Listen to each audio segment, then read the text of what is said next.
গত ৫০ বছরে হওয়া যুদ্ধগুলোর মধ্যে সবচেয়ে ভয়াবহ হল ১৯৮০ সালের ইরান এবং ইরাকের মধ্যকার যুদ্ধ। এই যুদ্ধ দীর্ঘ ৮ বছর ধরে চলেছিল এবং এর ফলাফলস্বরূপ মিডল ইস্ট আজও ভুগছে।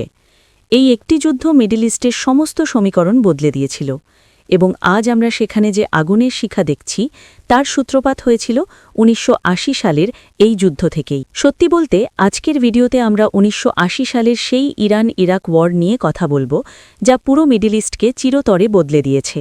সময়টা ১৯৭৯ সাল। ইরানে তখন এক বিশাল বিপ্লব বা রেভলিউশন চলছে। লাখ লাখ মানুষ রাস্তায় নেমে প্রতিবাদ করছে।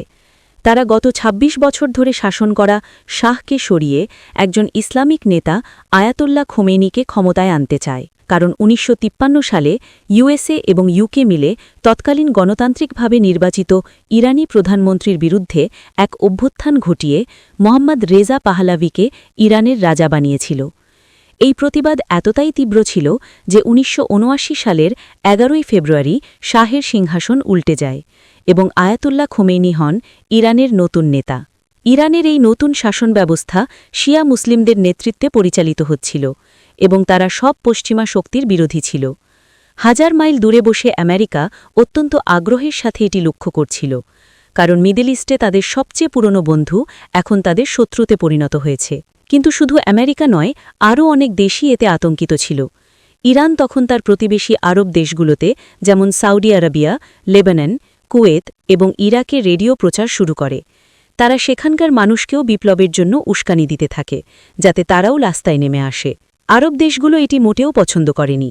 সাউদি কিং ভয় পাচ্ছিলেন যে ইরানের মতো বিপ্লব যদি এখানেও হয় তবে তার সিংহাসনও শাহের মতো বিপদে পড়বে। এখানে ইরাকে সাদ্দাম হোসেন ভয় পাচ্ছিলেন যে ইরানি বিপ্লবের প্রভাবে ইরাকের সংখ্যাগরিষ্ঠ জনগণ তার বিরুদ্ধে না দাঁড়িয়ে যায়। তবে একই সাথে সাদ্দাম হোসেন এখানে একটি সুযোগও দেখছিলেন।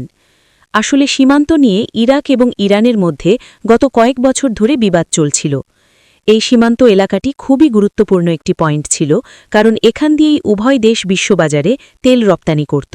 ১৯৭৫ সালে এই দুই দেশের মধ্যে একটি চুক্তি স্বাক্ষরিত হয়েছিল, যার পর ইরাক এই সীমান্তের নিয়ন্ত্রণ ইরানকে দিতে বাধ্য হয়। সাদ্দাম এই চুক্তিতে মোটেও খুশি ছিলেন না।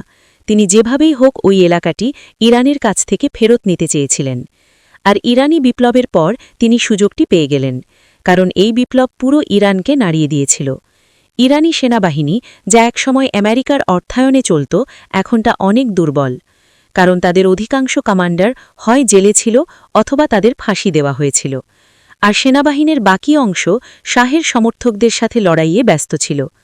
সাদ্দাম ভাবলেন এটাই ইরান আক্রমণ করে তেল সমৃদ্ধ এলাকাগুলো ইরাকের অন্তর্ভুক্ত করার উপযুক্ত সময়।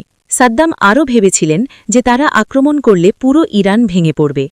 আর এখন যা শুরু হতে যাচ্ছে তা কেবল একটি যুদ্ধ নয়, বরং এমন এক ভূরাজনৈতিক সমীকরণ যা আগামী ৪০ বছরের জন্য মিডল ইস্টের মানচিত্র বদলে দেবে।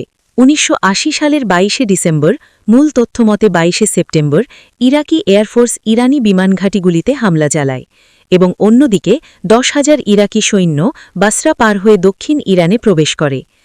পাল্টা জবাবে ইরানের কাছে থাকা আধুনিক প্রযুক্তির যুদ্ধবিমান, যা একসময় আমেরিকার শাহকে দিয়েছিল, তারাও ইরাকের তেল ক্ষেত্রগুলোতে বোমা হামলা চালায়। যুদ্ধের প্রভাব পুরো অঞ্চলে ছড়িয়ে পড়ে এবং অনেক বিদেশি শক্তি এতে জড়িয়ে পড়ে। প্রথমেই প্রবেশ ঘটে ইসরায়েলের। ইসরায়েল চেয়েছিল এই দুটি দেশ যেন নিজেদের মধ্যে লড়াই চালিয়ে যায়, কারণ উভয়ই ছিল তার বিরোধী।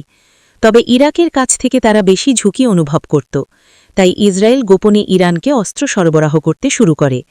যদিও বিপ্লবের পর থেকে ইসরায়েল ও ইরানের সম্পর্ক খুবই তিক্ত ছিল, কিন্তু বলা হয় শত্রুর শত্রু আমার বন্ধু।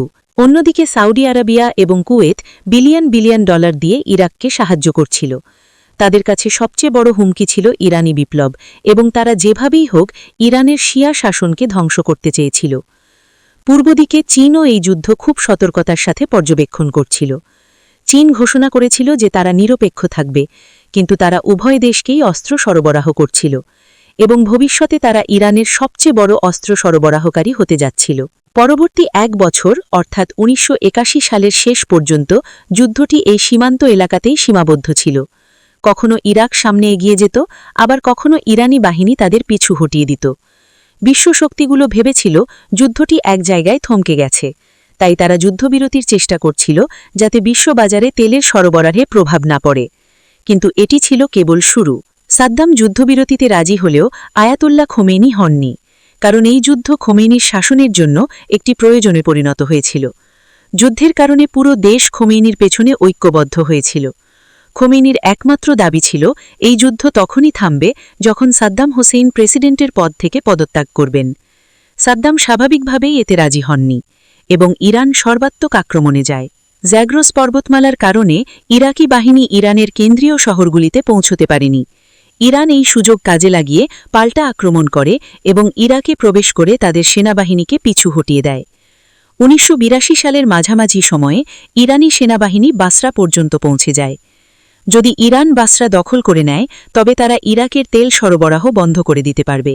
সাদ্দাম হোসেন এখন নিরুপায় বোধ করছিলেন, তাই তিনি আরব দেশ এবং আমেরিকার কাছে সাহায্য চান। আমেরিকা এই সুযোগেরই অপেক্ষায় ছিল। তারা তাৎক্ষণিকভাবে সাদ্দামের আবেদনে সাড়া দেয় এবং ইরানি সেনাবাহিনীর গোপন তথ্য তার সাথে শেয়ার করে। এখন এখানে আরও একজন খেলোয়াড় এই যুদ্ধে প্রবেশ করে, সোভিয়েত ইউনিয়ন। সোভিয়েত ইউনিয়ন তখন আফগানিস্তানের সাথে যুদ্ধে লিপ্ত ছিল এবং সেখানে বিদ্রোহ দমনে ব্যস্ত ছিল। তাই ইরানের শিয়া বিপ্লবও তাদের জন্য আরেকটি হুমকি হয়ে দাঁড়াতে পারত।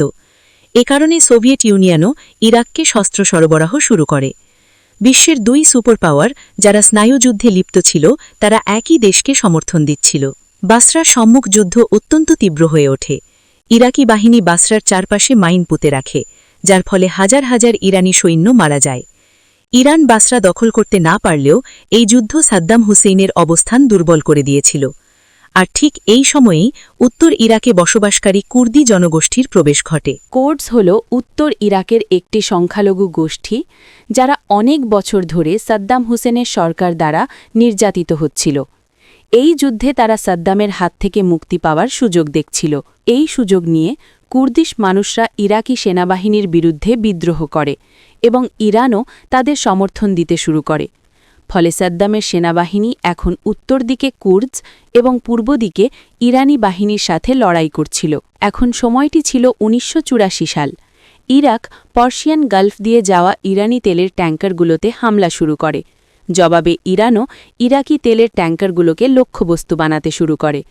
কয়েকশো বাণিজ্যিক জাহাজ ধ্বংস হয় এবং বিলিয়ন বিলিয়ন ডলারের তেল নষ্ট হতে থাকে। আর এই তেলই সব পশ্চিমা দেশগুলো ব্যবহার করত এবং তাদের শিল্প ও পরিবহন ব্যবস্থা সচল রাখত। ১৯৮৫ সাল আসার সাথে সাথে এই যুদ্ধ আরও সহিংস হয়ে ওঠে। কুর্দসরা তখনও তাদের অবস্থান ধরে রেখেছিল এবং এখানে সাদ্দাম এমন এক পদক্ষেপ নেন যা কেউ কল্পনাও করতে পারেনি। সাদ্দাম কুর্দিশ এবং ইরানি সেনাবাহিনীর বিরুদ্ধে রাসায়নিক অস্ত্র বা কেমিক্যাল ওয়েপন্স ব্যবহার শুরু করেন। আর এই সব রাসায়নিক অস্ত্রের কাঁচামাল আমেরিকাই ইরাককে সরবরাহ করেছিল। ইরাক সরাসরি ইরানি শহরগুলোতে ক্ষেপণাস্ত্র এবং বিমান হামলা শুরু করে। এই হামলায় ১৬,০০০ মানুষ মারা যায়, যাদের বেশিরভাগই ছিল বেসামরিক নাগরিক। ইরানও বাগদাদে ক্ষেপণাস্ত্র হামলা চালায়, যাতে অনেক সাধারণ মানুষ মারা যায়। এখন এই যুদ্ধে সাধারণ মানুষ প্রাণ হারাচ্ছিল। আমেরিকা একটি দ্বিমুখী খেলা বা ডাবল গেম শুরু করে। একদিকে তারা ইরাককে রাসায়নিক অস্ত্র সরবরাহ করছিল, আবার অন্যদিকে তারা ইরানকেও ক্ষেপণাস্ত্র সরবরাহ করছিল। আর এই সব কিছুর পেছনে ছিলেন মার্কিন প্রেসিডেন্ট রোনাল্ড রিগান, যিনি ইরান ও ইরাকের টাকা সেন্ট্রাল আমেরিকায় একটি গোপন মিশনে ব্যয় করেছিলেন, যা পরে ইরান কন্ট্রা স্ক্যান্ডেল নামে বিখ্যাত হয়। এই পরিস্থিতিতে আরও ৩ বছর কেটে গেল। এখন বছরটি ছিল ১৯৮৮। ইরান এবং ইরাক পার্সিয়ান গালফে একে অপরের তেলের ট্যাঙ্কার লক্ষ্য করে হামলা চালিয়ে যাচ্ছিল। এখন কুয়েতও ইরানি ক্ষেপণাস্ত্র হামলা থেকে তাদের তেলের ট্যাঙ্কার বাঁচাতে আমেরিকার উপর চাপ সৃষ্টি করতে শুরু করে। এই অনুরোধের প্রেক্ষিতে আমেরিকা পার্সিয়ান গালফে তাদের নৌঘাঁটি স্থাপন করে। এদিকে ইরানি সেনাবাহিনী এবং কুর্দিশ যোদ্ধারা মিলে উত্তর দিকে ইরাকের হালাবজা শহরটি দখল করে নেয়। কিন্তু এর জবাবে ইরাকি সেনাবাহিনী পুরো শহরটির ওপর রাসায়নিক বোমা হামলা শুরু করে। শুধু এই শহরেই নয়, আশেপাশের সব কুর্দিশ এলাকাগুলোতে তারা নির্বিচারে বোমা হামলা চালায়। এটি এতটাই ভয়াবহ আক্রমণ ছিল যে প্রায় ৫০,০০০ থেকে ১ লাখ মানুষ মারা যায়, যার ৯০% ছিল বেসামরিক নাগরিক। এই হামলা ইরানেও আতঙ্ক ছড়িয়ে দেয়, যে ইরাকি সেনাবাহিনী হয়তো ইরানি শহরগুলোতেও এমন রাসায়নিক হামলা শুরু করতে পারে। এখন ইরানের ওপর এই যুদ্ধ শেষ করার জন্য ব্যাপক চাপ সৃষ্টি হয়, কারণ ইরানের অর্থনীতিও মারাত্মকভাবে ক্ষতিগ্রস্ত হয়েছিল। ৮ বছর পার হয়ে গিয়েছিল এবং প্রায় ১০ লাখ মানুষ মারা গিয়েছিল। উভয় দেশের অর্থনীতি ধ্বংস হয়ে গিয়েছিল। ইউনাইটেড নেশনস উভয় দেশের ওপর যুদ্ধবিরতির জন্য চাপ দিতে শুরু করে। এমন অবস্থায় ১৯৮৮ সালে একটি আমেরিকান জাহাজ ইরানের একটি যাত্রীবাহী বিমানকে ক্ষেপণাস্ত্র দিয়ে ভূপাতিত করে। এই বিমানে ২৯০ জন যাত্রী ছিলেন। আমেরিকান প্রশাসন একটি প্রেস বিজ্ঞপ্তিতে জানায় যে এটি একটি ভুল ছিল এবং আমেরিকান জাহাজটি দুর্ঘটনাবশত বিমানটি নামিয়ে ফেলেছে। প্রেসিডেন্ট রিগান মৃত যাত্রীদের পরিবারের কাছে ক্ষমা চান এবং ক্ষতিপূরণ দেন। কিন্তু এর কিছুক্ষণ পরেই আমেরিকা সেই জাহাজের ক্যাপ্টেনকে পদক প্রদান করে, যা ইরানের মনে এই ধারণা তৈরি করে যে এই হামলা ভুল নয়, বরং ইচ্ছাকৃত ছিল। ইরানিরা ভয় পাচ্ছিল যে এখন আমেরিকাও তাদের সরাসরি লক্ষ্যবস্তু বানাচ্ছে, একদিকে ইরাকি বাহিনীর বোমাবর্ষণ আর অন্যদিকে এ ধরনের ঘটনা। ফলে আয়াতুল্লাহ খোমেনির ওপর যুদ্ধবিরতির চাপ আরও বেড়ে যায়। অবশেষে ১৯৮৮ সালের ২০ অগস্ট দুই দেশের মধ্যে যুদ্ধবিরতি কার্যকর হয় এবং সীমানার কোনো পরিবর্তন ছাড়াই এই রক্তক্ষয়ী যুদ্ধের অবসান ঘটে। কিন্তু এই যুদ্ধ এটি মিডল ইস্টের ভবিষ্যৎ বদলে দিয়েছিল। আমেরিকা এখন মিডল ইস্টে পুরোপুরি জড়িয়ে পড়েছিল। এই যুদ্ধ সারা বিশ্বের সাথে ইরানের সম্পর্ককে নতুনভাবে সংজ্ঞায়িত করেছিল। ইরানি নেতাদের মতে ইরাককে সমর্থন দেওয়া আরব দেশগুলোই ছিল তাদের কাছে সবচেয়ে বড় হুমকি। এভাবেই ইরান এবং সৌদি আরবের মধ্যে শীতল যুদ্ধ বা কোল্ড ওয়ার শুরু হয়। এই যুদ্ধে ইরানের সেনাবাহিনী ধ্বংস হয়ে গিয়েছিল। ৮ বছর যুদ্ধ করার পরেও সাদ্দামের সেনাবাহিনী বিশাল ঋণের মুখে পড়েছিল। সৌদি আরব এবং কুয়েতের কাছে ইরাকের প্রায় $৮০ বিলিয়ন ঋণ ছিল। সাদ্দাম এতে ক্ষুব্ধ ছিলেন যে সৌদি আরব এবং কুয়েত, যারা তাকে ইরানের বিরুদ্ধে উস্কানি দিয়েছিল এবং সমর্থন দিয়েছিল, তারা এখন সেই সমর্থনকে ঋণের হিসাবে গণ্য করছে এবং টাকা ফেরত চাচ্ছে। এই রাগে সাদ্দাম কুয়েট আক্রমণ করেন এবং এখানে ইরাকের তথাকথিত বন্ধু আমেরিকা ঘুরে দাঁড়ায় এবং তাকে আক্রমণ করে। আমেরিকা কুয়েটকে সমর্থন দেয় এবং কুয়েতি সেনাবাহিনীর সাথে মিলে ইরাকি বাহিনীকে পরাজিত করে। শুধু তাই নয়, আমেরিকা সাদ্দামকে একজন যুদ্ধপরাধী হিসাবে ঘোষণা করে। সেই একই সাদ্দাম যাকে আমেরিকা ইরানের বিরুদ্ধে হিরো হিসাবে তুলে ধরেছিল। এরপর কয়েক বছর পর ২০০৩ সালে আমেরিকা রাসায়নিক অস্ত্রের খোঁজে ইরাক আক্রমণ করে। সেই একই রাসায়নিক অস্ত্র যার কাঁচামাল আমেরিকা নিজেই ইরাককে সরবরাহ করেছিল।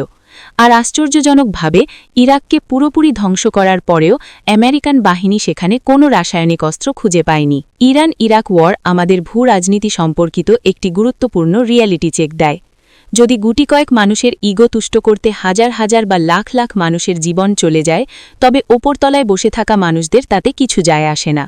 এই যুদ্ধ থেকে আরও একটি বিষয়ে জানা যায় যে যখনই দুটি দেশ একে অপরের সাথে লড়াই করে, তখন তার পেছনে অবশ্যই একটি তৃতীয় শক্তির হাত থাকে। সেই শক্তিগুলো হয় কোনো বিদেশি রাষ্ট্র যারা সরাসরি নিজেরা লড়তে চায় না, অথবা কোনো অস্ত্র বিক্রেতা কোম্পানি। আজ যদি আপনি বিশ্বে চলমান যুদ্ধগুলোর প্রকৃত কারণ খোঁজেন, তবে তার সূত্রপাত পাবেন ১৯৪০ বা ৫০-এর দশকে, যখন আমেরিকা এবং ব্রিটেন দ্বিতীয় বিশ্বযুদ্ধের পর নিউ ওয়ার্ল্ড অর্ডার সংজ্ঞায়িত করছিল।